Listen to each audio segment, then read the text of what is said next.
I know you guys are so excited for Chapter 9. Chapter 9 begins on page 165 and is about organizing the body of the speech. Whoa! Strategic organization is defined as putting a speech together in a particular way to achieve a particular result with a particular audience. Whoa. Main points. Main points are the major points developed in the body of a speech, and most speeches contain from 2 to 5 main points.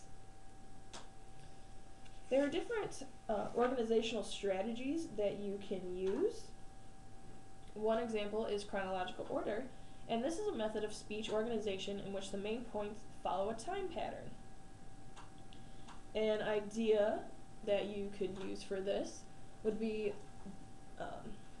the Great Wall of China, talking about the building of the wall, new sections being added, and the wall being completed during the Ming Dynasty.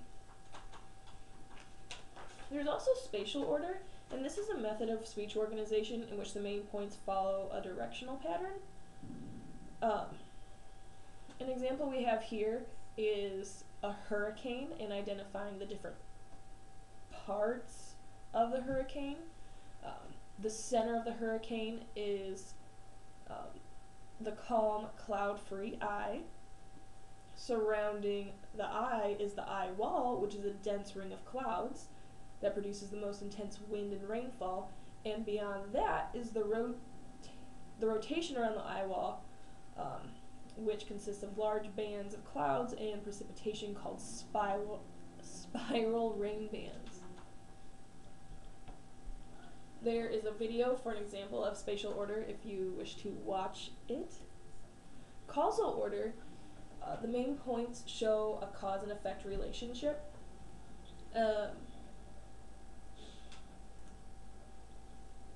So here our example is the U.S. aviation system faces a growing shortage of qualified air traffic controllers, and if the shortage continues, it will create serious problems for their airline safety.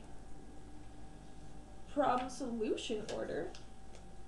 This is a method of speech organization in which the first main point deals with the existence of a problem, and the second main point presents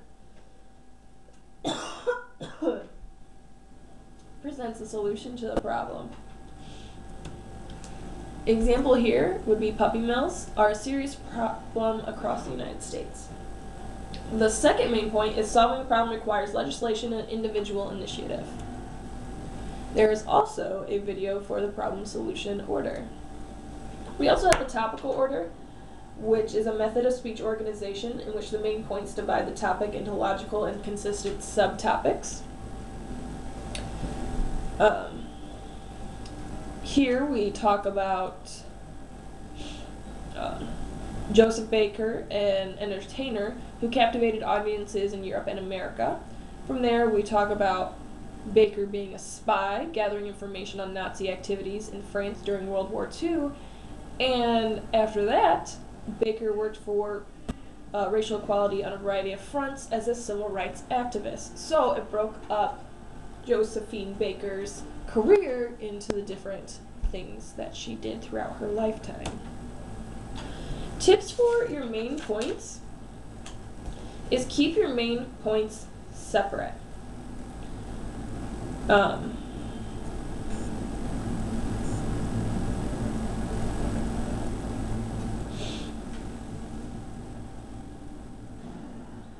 The idea behind this is that you won't have two ideas in one main point.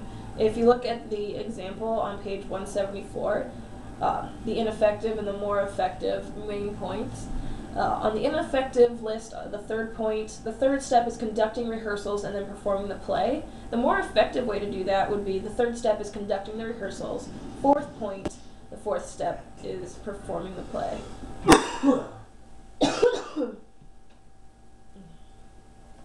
Also, try for same pattern of wording to help keep things consistent for your audience. Again, refer to the example on page 174 about how it talks about karate. Karate improves your mental discipline. Karate increases your physical strength. Karate teaches you self-defense. It keeps the wording very similar for your audience.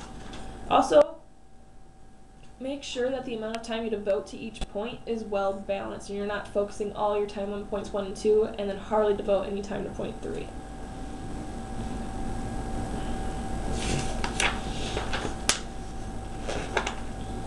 Supporting materials. These are materials used to support speakers' ideas. Whoa! Didn't we just define that in Chapter 8? Connective. This is a word or phrase that connects the ideas of a speech and indicates the relationship between them. Types of connectives are transitions, internal preview, internal summary, and signpost.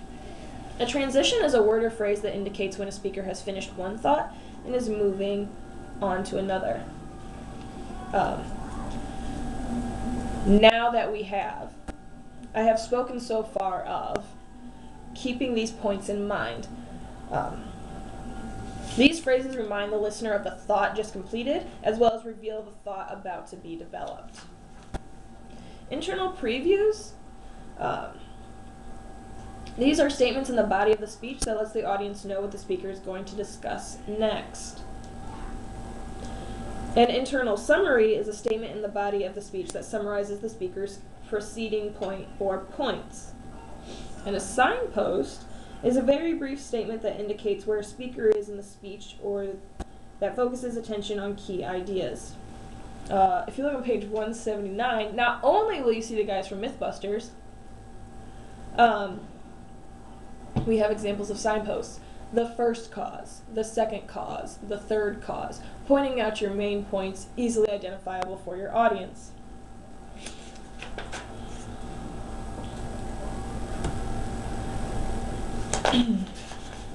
I already defined transition.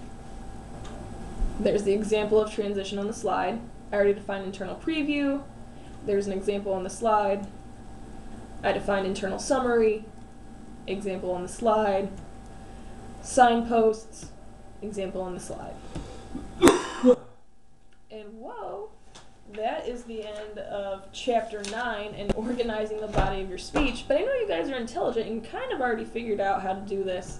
But now you have a better understanding as well of different ways to organize the body of your speech and what the actual terms are given to those types of organization that you may use.